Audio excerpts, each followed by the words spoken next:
ቤተ መቅደሱን እየቸረቸሩት ነው ማለት ነው። ቤተክርስቲያን ይሄው ምጥስቃይ ውስጥ ናት። ይሄው በየቦታው የሚታረዳል፣ የሚሰቃያል፣ የሚሰቀላል፣ የሚታፈናል፣ በረሃ ወስዶ የሚጣላል፣ ጦርነት ላይ ያለ ፈቃዱ ሄዶ የሚማገዳል፣ ለተለያየ ስቃይና መከራ የሚዳርጉ እነዚህ ናቸው። ሌላ እምነትም ቢሆን ገንዘብ ካለው በቃ መግባት ይችላል ቤተክርስቲያን ላይ ማለት ነው። ሌላ እምነትም እንኳን ካለው ገንዘብ ይዞ ከመጣ አስተዳዳሪ መሆን ይችላል። ገንዘብ ይዞ ከመጣ ሌላ እምነትም ቢሆን እንኳን ዲያቆን መሆን ይችላል። ሌላ እምነትም ቢሆን እንኳን ጳጳስ መሆን ይችላል። ለምን? ገንዘብ እስከመጣ ድረስ መጳጳስ ይችላል፣ መመንኮስ ይችላል፣ መመርገት ይችላል፣ መደቆን ይችላል፣ መቀሰስ ይችላል፣ መምህር ሰባኪ ሆኖ መቀጠር ይችላል። እምነቱ ሌላ ነው፣ ግን ገንዘብ ስላመጣ ብቻ ስብከተ ወንጌል ሆኖ እዛ ይቀመጣል። ስለዚህ ስላልገባው ስላልተረዳው በዛም ሌላ አማኝ ስለሆነ እዚህ ሆኖ ምዕመናንን ወደ ሌሎች አዳራሾች ይሸኛል። እዚህ ቤተክርስቲያን ላይ ሆኖና ይሄ የሙስና አደገኛ መስመሩ በጣም ቤተክርስቲያን ለማፈረስ በውስጥ የተገነባ ትልቅ ግንብ ነውና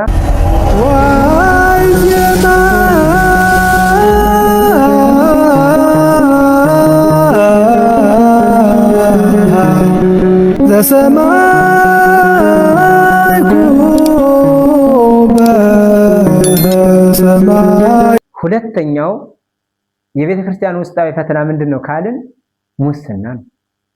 አሁን በዘመናችን ያለው ሙስና ሁለተኛው የቤተክርስቲያን ፈተና በእውነቱ ማለት ሙስና ማለት ከፍቅረ ንዋይ የሚወለድ መጥፎ አውሬ ነው፣ ወይም ደግሞ መጥፎ ኃጢአት ነው ሙስና የሚባለው።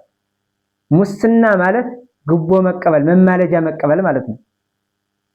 ቅዱስ ዳዊት ላይ መዝሙረ ዳዊት መዝሙር 14 ላይ እግዚኦ ምኑ ያሐድር ውስተ ጽላሎትከ ወምኑ ያጸልል ውስተ ደብረ መቅደስከ ይላል። እንግዲህ ቅዱስ ዳዊት ይጠይቃል፣ መንፈስ ቅዱስ ደግሞ ይመልሳል። ተስዕሎም ነቢይ ወተሰጥኦ መንፈስ ቅዱስ ይላል። ጥያቄ ከነቢይ ይላል፣ መልስ ከመንፈስ ቅዱስ ይላልና ቅዱስ ዳዊት ምን ይላል? እግዚኦ ምኑ ያሐድር ውስተ ጽላሎትከ፣ አቤቱ በድንኳንህ ማን ያድራል? ወምኑ ያጸልል ውስተ ደብረ መቅደስከ፣ በተቀደሰው ተራራስ ማን ይኖራል ይላል። እንዲህ ብሎ ሲጠይቅ ዳዊት የተመለሰለት ብዙ መልስ አለ።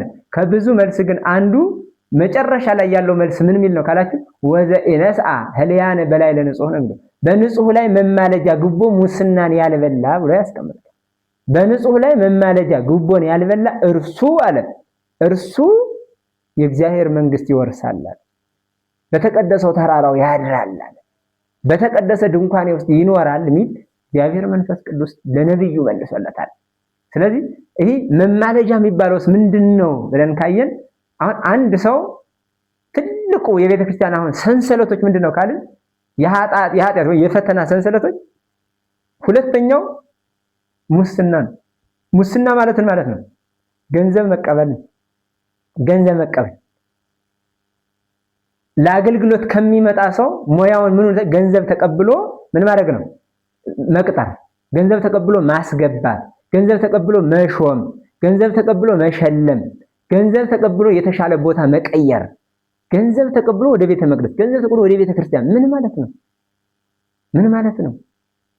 አያችሁት አይደል? ስለዚህ ቤተ መቅደሱን እየቸረቸሩት ነው ማለት ነው።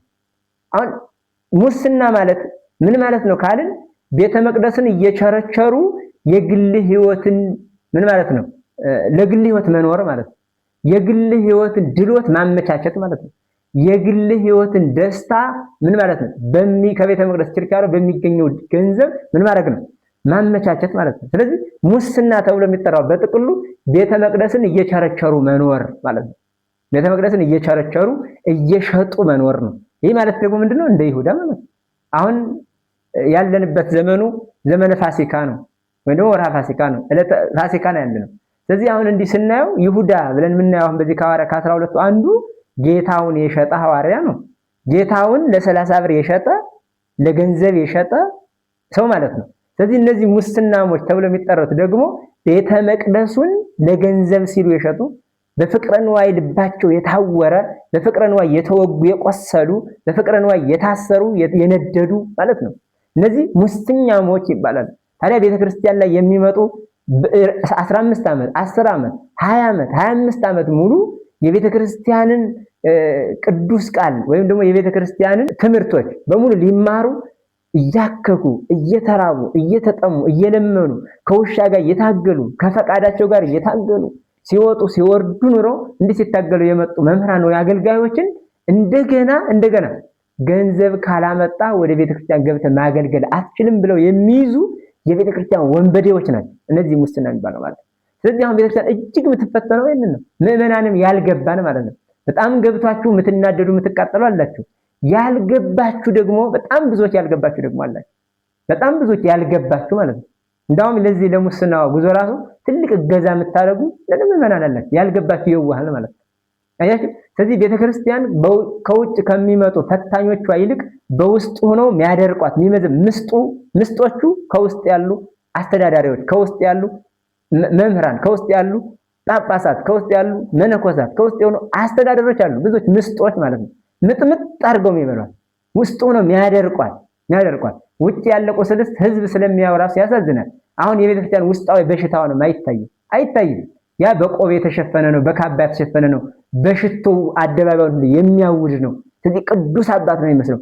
በሽቶ ቅድስናን ቅዱስ ለመምሰል በሽቶ ብዛት ምዕመናን የሚሸውድ ጉልበቱ ላይ የሚያስደፋ እግሩ ላይ ትቢያ የሚያስለስ ግን ውስጡ ትዕቢታም፣ ሙሰኛም፣ አድሏዊ፣ ጉቦኛ፣ ሌባ፣ ወንበዴ ቤተክርስቲያን ቤተ መቅደስ ላይ ቁጭ ብሎ ቤተክርስቲያንን የሚመጠምጥ የሚበዘብዝ አንደኛ ጉዳቱ ምንድነው ካልን አንደኛ የቤተክርስቲያን ጉባኤያት እንዲዘጉ የሚያደርጉ ወንበዴዎች ናቸው እነዚህ። ለምን አብዛኛው ሰው ተምረን ምን እናደርጋለን የት እንሄዳለን? ምክንያቱም 300 ሺህ 400 ሺህ 500 ሺህ ተከፍሎ የሚገባባት ቤተ መቅደስ ምን እናደርጋታለን? እኛ የኖርነው ትምህርት ዕውቀት ለመያዝ ስንዳክር ስንደክመን የኖርነው። ስለዚህ ከ20 ዓመት ከ15 ዓመት በኋላ እንደገና 300 ሺህ ፍለጋ ደግሞ የት እንሄዳለን? ስለዚህ ስለማይሆን ብሎ አብዛኛው ሰው ከቅኔ ቤቱ ወጥቶ ከአቋቋም ቤቱ ወጥቶ ከመጽሐፍ ቤቱ ወጥቶ ሌላ የማይሆን ስራ ላይ የማይሆን የሥነ ምግባር ህይወት ውስጥ እንዲገባ የሚያደርጉ የቤተክርስቲያን ጉባኤያትን ፕሮቴስታንቱ ተሐድሶችና የቤተክርስቲያን ጠላቶች ከሚቃወማቸው ተቃውሞ በላይ የሚቃወሙ ቤተክርስቲያን ውስጥ ያሉ ወንበዴዎች እነዚህ ሙስና የሚቀበሉ ሰዎች ናቸው። የመጀመሪያው ጉባኤ ቤቶች እንዲዘጉ የሚያደርጉ ጉባኤ ቤቶችን የሚያዳክሙ ትልቅ ጠላቶች እነዚህ ናቸው የመጀመሪያው። ሁለተኛው ምንድነው የሚያደርጉት ካልን ከእግዚአብሔር ዘንድ ምህረትን ስንሻ መዓትን የሚያመጡብን መቅሰፍትን የሚያመጡብን ቁጣን የሚያመጡብን ለመቅሰፍትና ሰላምን የሚያሳጡን በጣም አደገኛ ቤተ መቅደስ የተቀመጡ እነማን ናቸው ካላችሁ እነዚህን አፍኒንና ፊንሐሶች ናቸው።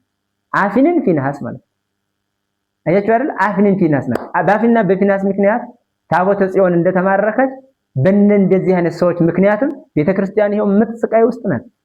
ይሄው በየቦታው የሚታረዳል፣ የሚሰቃያል፣ የሚሰቀላል፣ የሚታፈናል፣ በረሃ ወስዶ የሚጣላል፣ ጦርነት ላይ ያለ ፈቃዱ ሄዶ የሚማገዳል፣ ለተለያየ ስቃይና መከራ የሚዳርጉ እነዚህ ናቸው።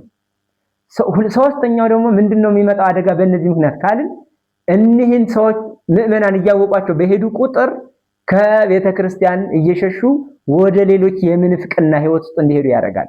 ለምን እምነቷ እውነት ባትሆን ነው እንጂ ይሄን የሚያደርጉ ብለው ብዙዎች ለክህደትና ለምንፍቅና እንዲዳረጉ ምክንያት የሚሆኑ ሰዎች ናቸው። ስለዚህ እነዚህ ሙስና የሚባለው ኃጢአት በጣም አደገኛው በቤተ መቅደስ የተሰወረ በካባና በቆብ የተሸፈነ በቁምስናና በምንኩስና በመምህርነትና በሰባኪነት በቅስናና በድቁና የተሸፈነ በአቦይና በአባቴ የተሸፈነ አደገኛው ብዙ ምዕመናንን ብዙ መምህራንን እየዋጠ እየበላ ያስቀረ በልቶም የማይጮኸው አውሬ ይሄ የሙስናው ህይወት ነው። ስለዚህ ሁለተኛው በጣም አደገኛው አውሬ ምንድነው ከተባለ ሙስና ህይወት ነው። ይሄ የሙስና ህይወት ሁለተኛው የቤተክርስቲያን ውስጣዊ ምንድነው ካልን የቤተክርስቲያን ፈተናዋ ነው።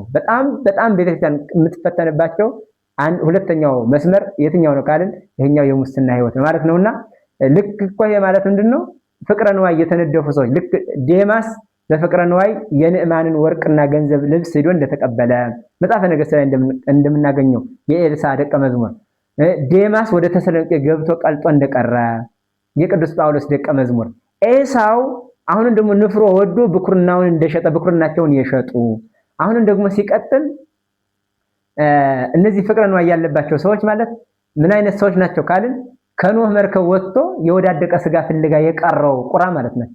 እነዚህ ናቸው። ታዲያ እነዚህ ለሆዳቸው የሚኖሩ ለክብራቸው ለዝናቸው የሚኖሩ ለምዕመናን መዳን የማይጨነቁ ለቤተ ክርስቲያን ወደ ትውልድ መተላለፍ የማይጨነቁ የሀገርም የቤተ ክርስቲያንም ጠላቶች ናቸው ማለት ነውና ሁለተኛው ምንድነው የቤተ ክርስቲያን ፈተና ካልን ፍቅረ ንዋይ ወይም ደግሞ ይሄ ሙስና የሚባለው ነው። ሙስና ገንዘብ እየተቀበሉ መቅጠር ወይም ደግሞ ገንዘብ እየሰጡ መቀጠር፣ ይሄ ሁለቱንም የሚነካ ስለሆነ ይሄ ሁለተኛው የቤተክርስቲያን ውስጣዊ ፈተና ነው ማለት ነውና እንዲያው በእውነቱ ወንጌል ተምረን የእግዚአብሔርን ቃል ተምረን ብዙ ደክመን ላባችን አንጠፋጥፈን መልካችን ጠፍቶ ውበታችን ጠፍቶ ራሳችን ዝቅ አድርገን አከን በብዙ መከራ ተምሮ ወደዚህ አይነት የሚመጡ ሰዎችን ሙስና ተቀብሎ ገንዘባቸውን በልቶ እንዲያው መቅጠር በጣም አደገኛ ነገር ላይ በእግዚአብሔር ፊት የሚያዋርደን ክብራችን የሚያሳጣ የዘላለም ሕይወታችን የሚያሳጣ ለገሃነም የሚዳርግ የዲያብሎሳዊ ጭካኔ ነውና በእውነት በዚህ አይነት ግብር ያለን ግብራችንን ተን እንዲህ አይነት ሐሳብ ያለን ደግሞ ከሐሳባችን ወጥተን በእውነትና ለእውነት እንድንሰራ እግዚአብሔር ይርዳን። በእውነት ሁለተኛው የቤተክርስቲያን ትልቁ ፈተና ለጠላት አሳልፎ የሰጠን ሁለተኛው የሙስና ሕይወት ስለሆነ ሙስናው ደግሞ ምን ያደርጋል? ሌላ እምነትም ቢሆን ገንዘብ ካለው በቃ መግባት ይችላል ቤተክርስቲያን ላይ ማለት ነው። ሌላ እምነትም እንኳን ካለው ገንዘብ ይዞ ከመጣ አስተዳዳሪ መሆን ይችላል። ገንዘብ ይዞ ከመጣ ሌላ እምነትም ቢሆን እንኳን ዲያቆን መሆን ይችላል። ሌላ እምነትም ቢሆን እንኳን ጳጳስ መሆን ይችላል። ለምን? ገንዘብ እስከመጣ ድረስ መጳጳስ ይችላል፣ መመንኮስ ይችላል፣ መመርገት ይችላል፣ መደቆን ይችላል፣ መቀሰስ ይችላል፣ መምህር ሰባኪ ሆኖ መቀጠር ይችላል። እምነቱ ሌላ ነው፣ ግን ገንዘብ ስላመጣ ብቻ ስብከተ ወንጌል ሆኖ እዛ ይቀመጣል። ስለዚህ ስላልገባው ስላልተረዳው በዛም ሌላ አማኝ ስለሆነ እዚህ ሆኖ ምዕመናንን ወደ ሌሎች አዳራሾች ይሸኛል። እዚህ ቤተክርስቲያን ላይ ሆኖና ይሄ የሙስና አደገኛ መስመሩ በጣም ቤተክርስቲያን ለማፈረስ በውስጥ የተገነባ ትልቅ ግንብ ነውና ስለዚህ ይህንን ደግሞ ሁላችንም ተባብረን ተጋግዘን ከዚህ የሙስና አይነት ህይወት መውጣት ይጠበቅብናል ማለት ነው። ስለነበረን ጊዜ እግዚአብሔር አምላካችን ስሙ የተመሰገነ ይሁን። ይቆየን።